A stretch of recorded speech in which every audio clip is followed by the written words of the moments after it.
I remember vividly hearing, I love you, but I'm not in love with you.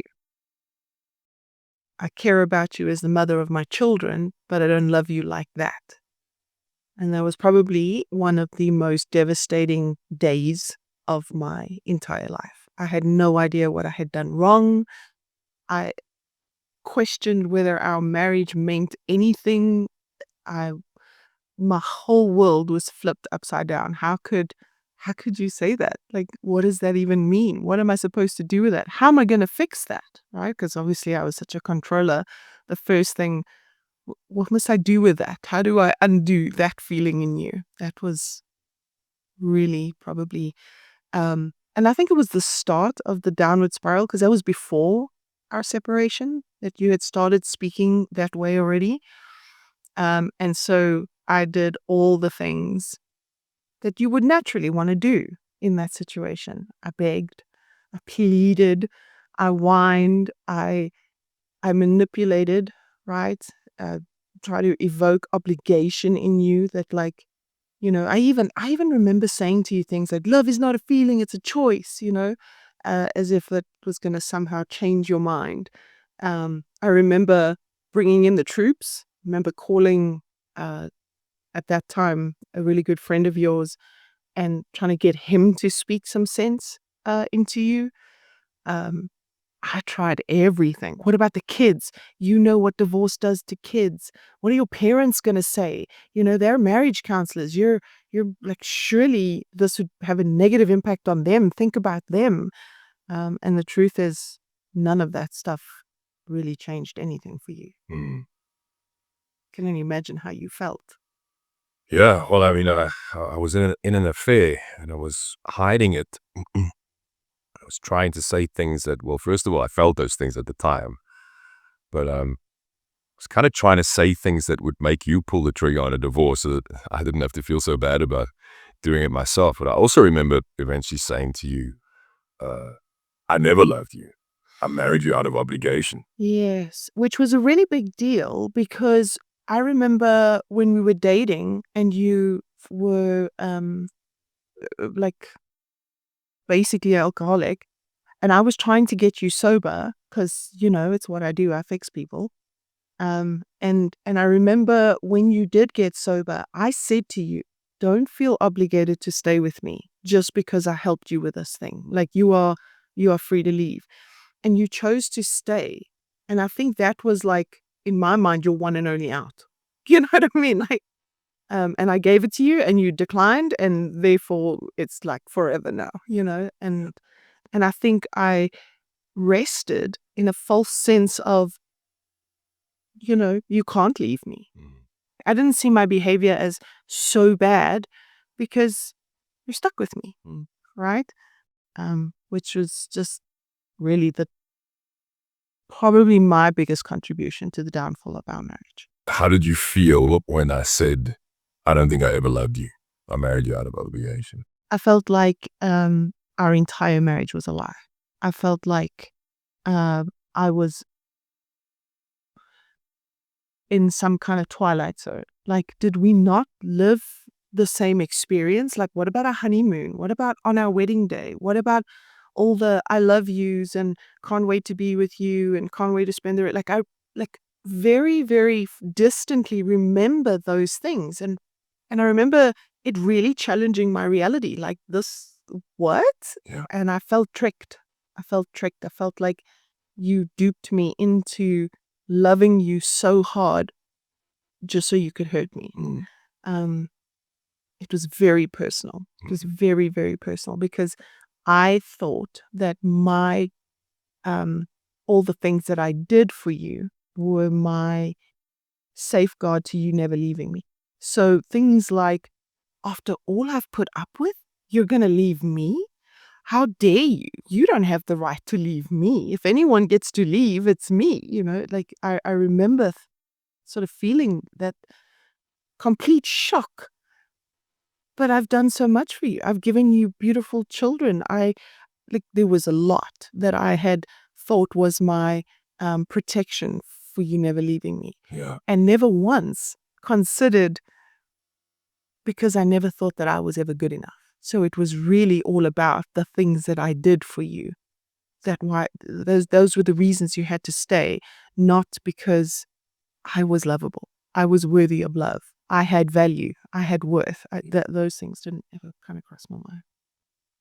Talk a little bit about the night, the night I left, and some of the tactics you tried to implement to get me to stay. Mm.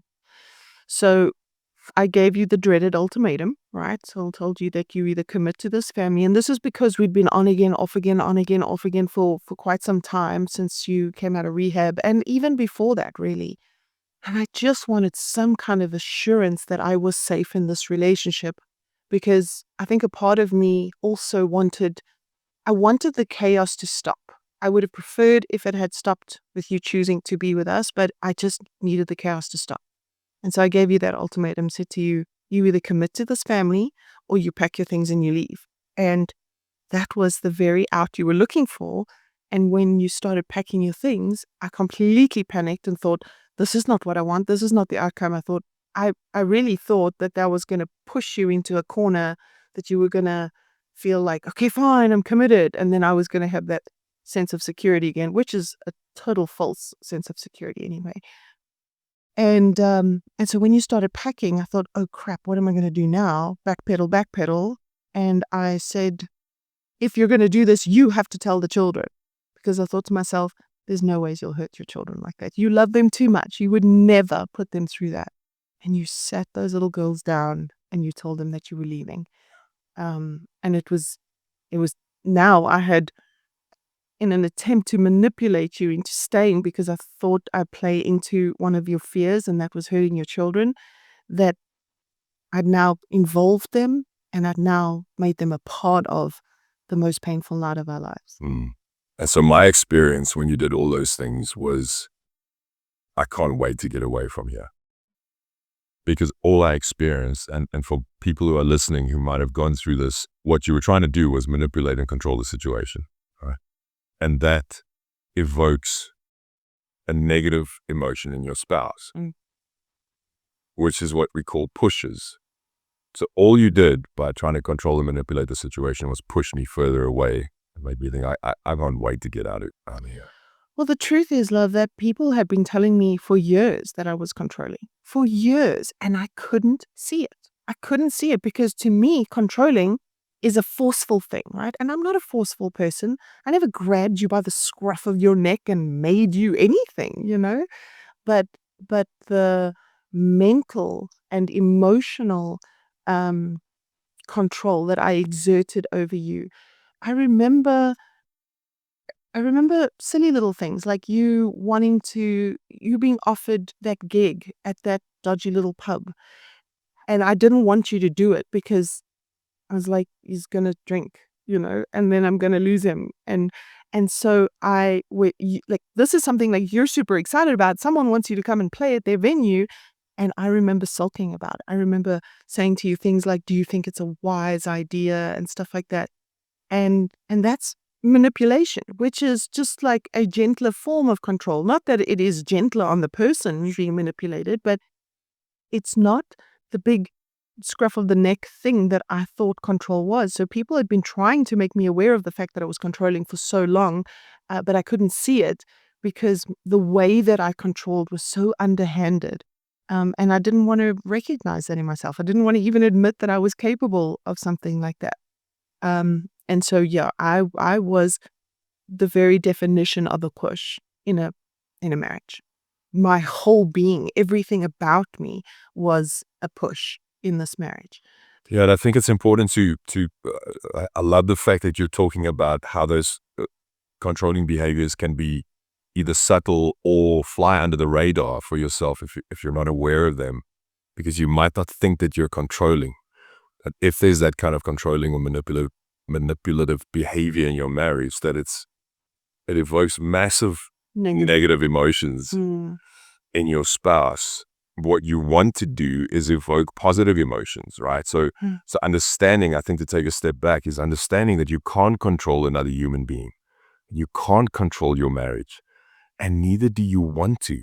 What a horrible place to live in, that you have to control or manipulate someone to make them feel about you what you want them to feel about you. And here's the thing, you never actually truly experience the very thing that you want to feel, because there's a part of you that knows that you are obligating them into staying, or manipulating them into staying, or coercing them into staying, or threatening them into staying, or they're fearful of leaving you because of the damage you could do if they did leave, you know?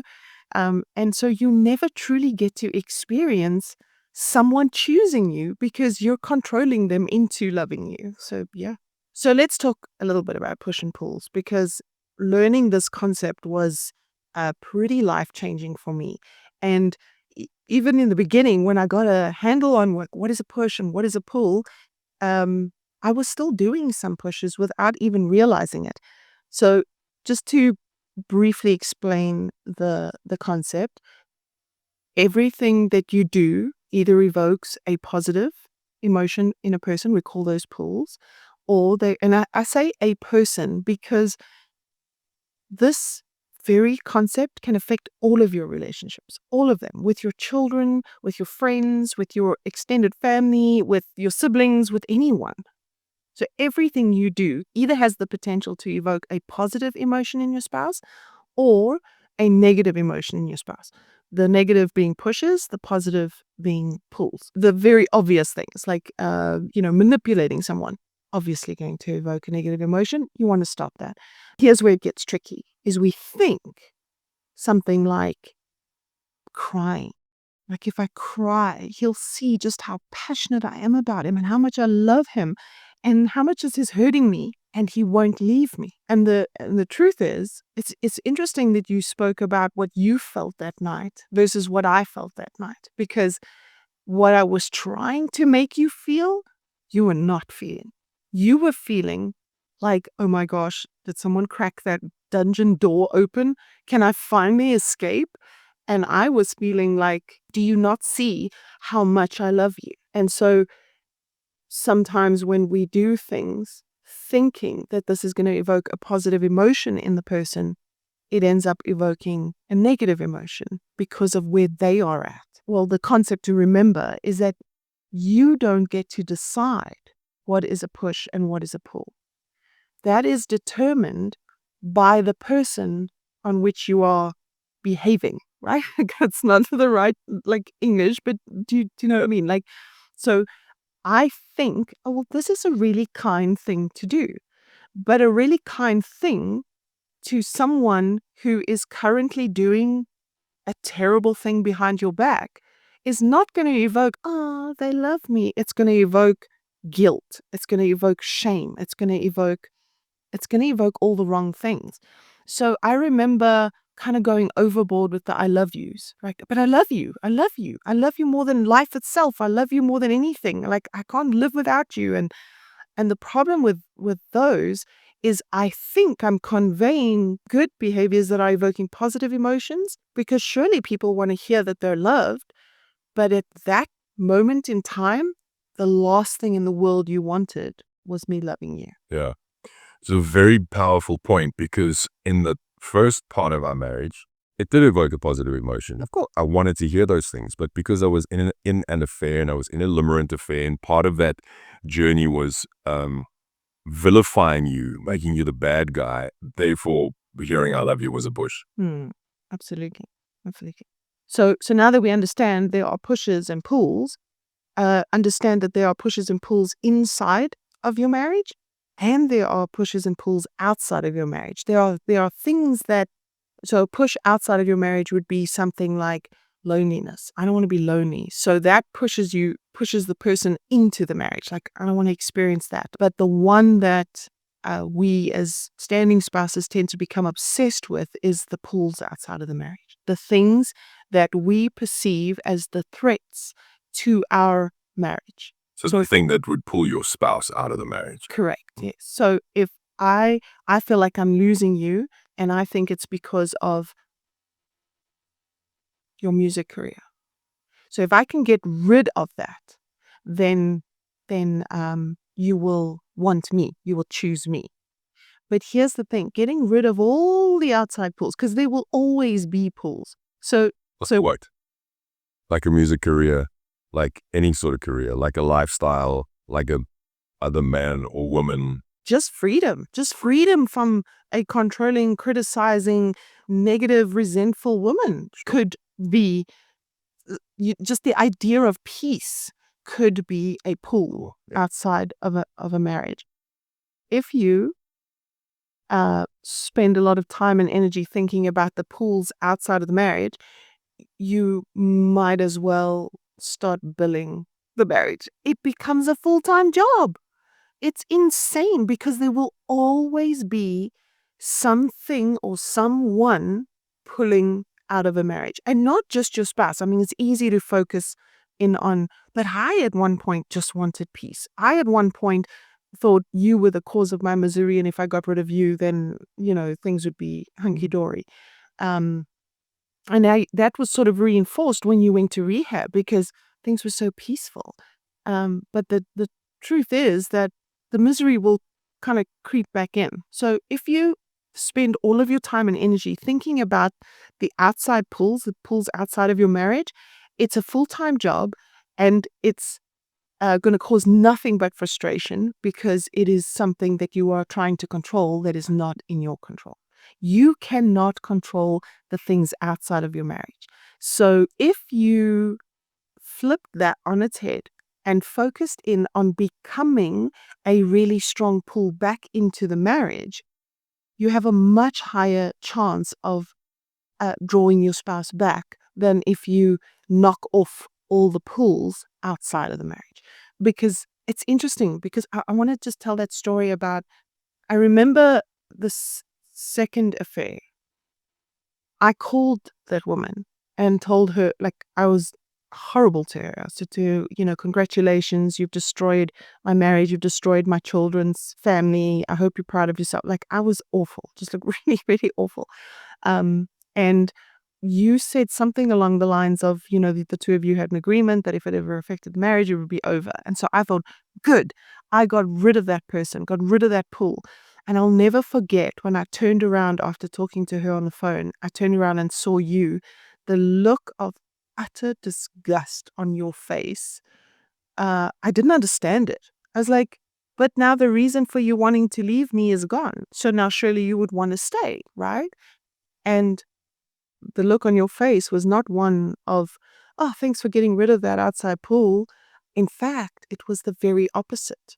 There was so much resentment because I had gotten rid of the one person that you felt love from at that time. Same as when I made you give up music. I got rid of the one thing that brought you joy. So every time you missed it or every time you felt unloved, the negativity you felt towards me was almost elevated, spotlighted, right? Sure. Yeah. So basically what you're saying is focus on the things that you can control. Let go of the things that you cannot control. What can't you control? I can't control my spouse. I can't control my marriage. I can't control the outside pulls, and neither must I. What I can control is me. So if the only thing you can control is you, how do you control yourself, and what kinds of things can you start doing to start evoking positive emotions in your spouse? How can you focus on yourself? How can you grow? Mm. Like, what are the practical things that someone in that situation right now can do to go, okay, thanks so much for telling me I can't control my spouse. What does it even mean to control myself and start evoking positive emotions? And like, can you give us some practical ways to do that? Absolutely. So just to sum up why we teach about pushes, it is absolutely crucial that you stop the pushes first, because no pull is going to matter if you are still doing the pushes, because every pull you do is then sideswiped or countered, nullified by the pushes that you still continue to do. So, and here's what that looks like. No, I completely accept how you feel. I get it. Great push, wonderful. I mean, great pull. Great to accept somebody's emotions. And not even 2 weeks later, I say to you something like, "When are you going to get over this ridiculous? It doesn't make any sense. It's not who you are. Why are you still doing this?" Which shows you that in that moment, I completely counted that moment. So had you been drawn to me in that moment, the push of now not accepting those emotions that I accepted 2 weeks ago completely nullifies what I'm trying to do. So it's very crucial to stop the pushes first. And then to evoke positive emotions, it's tricky because you have to consider that just because you would want something done to you, like you would give anything to hear your spouse say, I love you right now. You would give anything for that. And so you think that's a push. I mean, pull. That's a pull. I'm going to tell him I love him. And you tell them and you get a horrible negative reaction or you get completely ignored. I mean, that would be 100% a push. Sure. Right? So to evoke positive emotions, you want to consider how other people feel when you do ... And that's where the controlling yourself comes in. Yeah, so sometimes it's really difficult to know, right? Like if you think about our situation, because I was in an affair and I was vilifying you and rewriting history and all those things, I didn't want to connect with you at all. So we had virtually zero conversation except if it was around the kids. So the only way that you could show me or that you could evoke a positive emotion in me or start to try to do that, knowing that it wouldn't be a push, is to accept my emotions. Mm-hmm. Just become accepting. Stop talking about the relationship. Like the relationship talk is off the table. 100%. Stop talking about anything heavy unless it's like necessary around the kids or something practical or, financial or so on. And just be accepting. Mm-hmm. I said that's the way you feel. I think acceptance is probably the most powerful pull in the history of pulls. Agreed. Well, you having experienced, and it was really difficult. And there were times where I did it inauthentically. The whole fake it till you make it thing. There were times where I didn't like what was happening. I wasn't happy with the direction your life was going. I didn't like it. But I conveyed nothing but acceptance. And there were moments where it was real and there were moments where it wasn't quite so real. But the point is that the more I did it, it's like a muscle. Like the more I accept people, I started to even practice this on other people. So I have a cousin who I love dearly and she had an issue. And so I had always been her problem solver. Like, I love fixing people, love fixing their problems, love telling them what to do. And I remember having a conversation with her around that time and choosing to not try to change her emotions, not trying to fix the situation, and just accepting that she is having a problem that she is going to have to overcome in her life, and that my only job right now is to accept the way that she feels. So I started practicing it on other people as well. But it's really not as complicated as people make it out to be. And one of the coolest exercises you can do is put yourself in the person's shoes. If I am in Ren's shoes and I am cheating on my wife and breaking up the family, but I'm a Christian and I know all of this is wrong, I've got to be feeling guilt. And so if the person that I am hurting the most is loving on me and I never stopped loving you or loving on you, I just pulled back a little bit, stopped acting like your wife. You know what I mean? Stopped acting like I had rights to you somehow. Which showed you acceptance of where you were at. The interesting thing is it's really important to do this work for you. Yes. Not to get some sort of reaction or response out of your spouse. Because I did not want you to be nice to me. I did not want you to be accepting to me because I needed to build a narrative about you in my mind that you were the most horrible human in the world and I was justified in leaving you. And so anything nice you did to me in the beginning, well, first of all, it frustrated the heck out of me because it messed with the narrative in my mind and caused me cognitive dissonance. And second of all, I didn't believe that the changes in you were true. I thought that you were still trying to manipulate me to come back And if I came back, everything would be the way that they were. So had you been doing the work that you were doing on yourself in order to get the right response out of me, you would have stopped, you'd have given up. Oh, right? totally. So the idea is I want to become this person, irrespective of whether my spouse comes back or responds well or not. And to be perfectly honest, like full-blown confession, I did start with, and Sure. not with the intention of manipulating you. No one ever really thinks, ooh, I'm going to manipulate this person in this way. No one really ever Yeah. thinks that way. But we think, I want him to feel this. If I do this, it'll make him feel that. That's what manipulation looks like. If you are ever doing something to get somebody else to do something you want them to do, or to feel something you want them to feel, that's manipulation. I did these things because I wanted you to feel loved. Is that manipulation?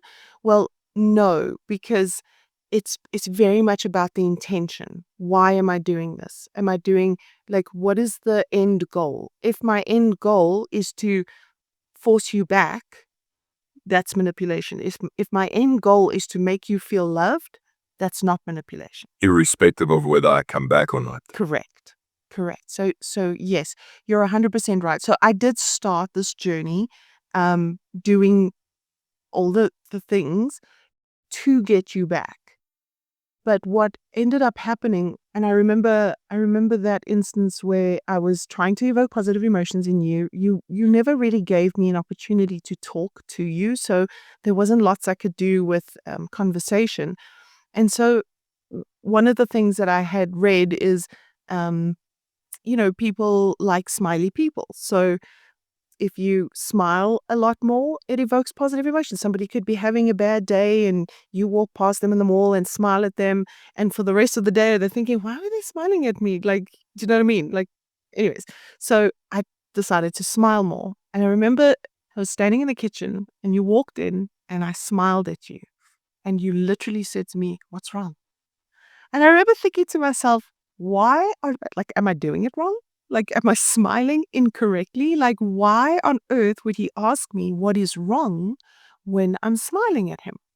And what I realized was this person knew me so well. He was able to read things about me that I would never be able to hide from you. So the smile I put on my face, you knew was just hiding, was masking all of this pain.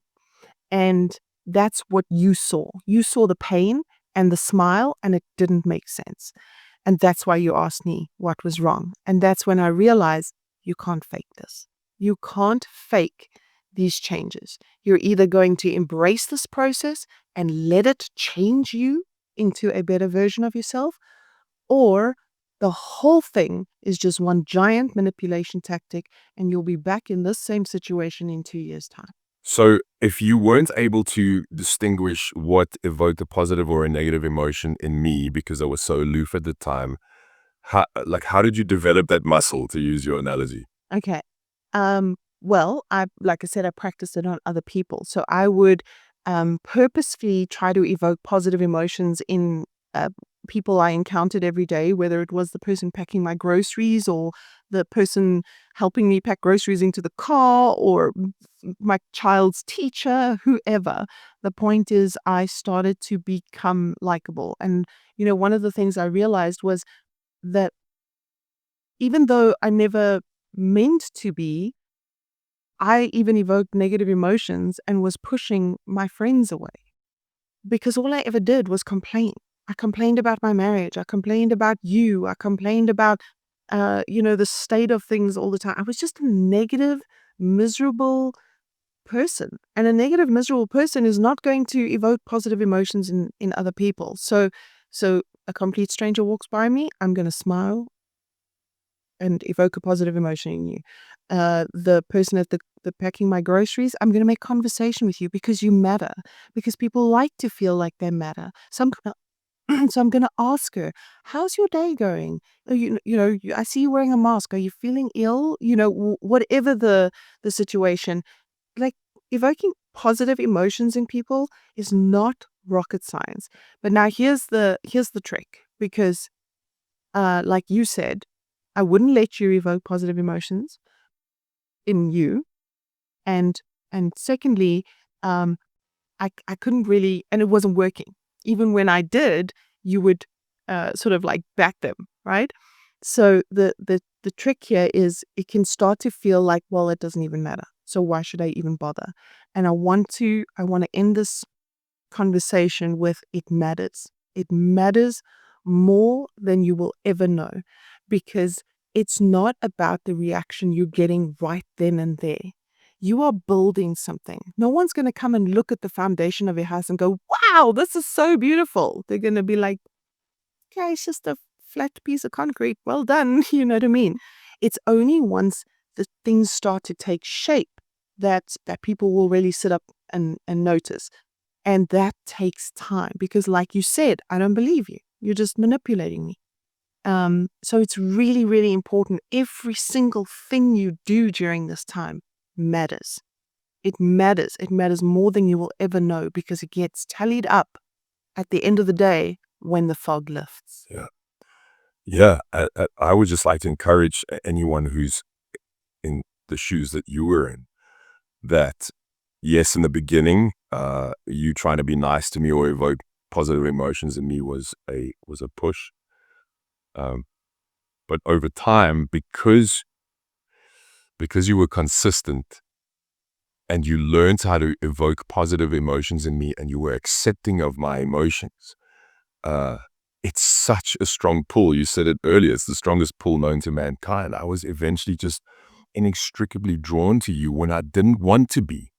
I didn't want to like you. I didn't want to accept the fact that you were being kind and nice to me. I was headed in a different direction. We're getting a divorce. I'm marrying somebody else. I remember saying to a friend of mine 4 or 5 months into our separation, I am so frustrated because I'm trying to hate this woman and she's becoming my best friend. And so I just want to encourage folks who are listening that even if it looks like it isn't working, first of all, the fact working means it's working on you, Yes. right? Like you are changing. Yeah. But You are the metric. You are the thing that determines whether you are growing or not how your spouse is reacting to you. yeah. But there are things happening under the surface with your spouse that you can never see. You don't know. I didn't. You don't know. You didn't know that I had that conversation with a friend of mine going, I'm so frustrated. She's being so nice to me. She's becoming my best friend. All you had was the guy who hated your guts. That's all you saw. Yeah. So don't lose heart in working on yourself and learning how to evoke positive emotions in your spouse. It will serve you in the long run more than you'll ever know. It's I think one of the most important concepts, not just to saving a marriage, but to building a great marriage. Because I still to this day will sometimes check myself and go, is this going to evoke a negative emotion in him? Is it really worth having this conversation? Is this something that I can just let go? I still do that because it's really important for me to maintain what we've created. And that means being cognizant of whether I'm evoking positive or negative emotions in you, in our children, in our friends. Okay, so to summarize, what have we been saying for the last 40 odd minutes? Stop pushing. Stop evoking negative emotions in your spouse. There are some things that are not going to be in your control. Just your mere existence is going to be a push to your spouse. That one you can't control. But if there are any little naggy things that you do, annoying little things that you do that you know your spouse doesn't like, or stop. Just stop. Stop trying to change their minds. Stop trying to change their feelings. Stop trying to any lack of acceptance is a push. Anytime you are trying to change a person, the way they feel, the way they see a situation, trying to tell them how they should perceive the situation, you are pushing. So stop. Absolutely 100% stop all of those things. And then start to become a pull, right? You are the biggest pull back into the marriage. So you're either going to be magnetic or repulsive. So if you could keep that at the forefront of your mind, you'll get really creative about what pulls you can do. Things that show your spouse that you care without coming right up and saying, "I care about you. Why are you leaving me?"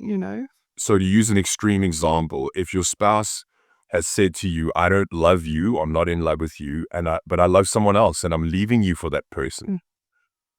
The biggest pull that you can do is to say, I accept that that's the way you feel. Acceptance is not agreement, Absolutely. not high-fiving them for what they're doing, but because you can't control the situation, you want to evoke positive emotions. I accept that that's the way you feel. Well said. Thank you. If you need some help navigating this journey, we know that, man, we've spoken about something that we've found so much healing around, but when you're in it, right? And your whole world is falling apart. If you need any guidance, any help, we are marriage coaches. We'll stick the links to book with us and to join our community. At the bottom of this video, wherever you're watching it, it'll be somewhere. There'll be some links. We'd love to walk this journey with folks, and there absolutely 100% is hope for your marriage. Yes. It doesn't matter how bleak it looks. If you haven't seen our story to know how bleak it can get, we will also put the link to that video of our story in the description. We'd love to walk this journey with you. Thank you so much, babe. You're incredible. I'm so grateful that you're able to talk about this, and the other people will find hope because of the incredible work that you did, that you refused to give up on our marriage. You're amazing. I love you. We're so grateful for you. I love you back.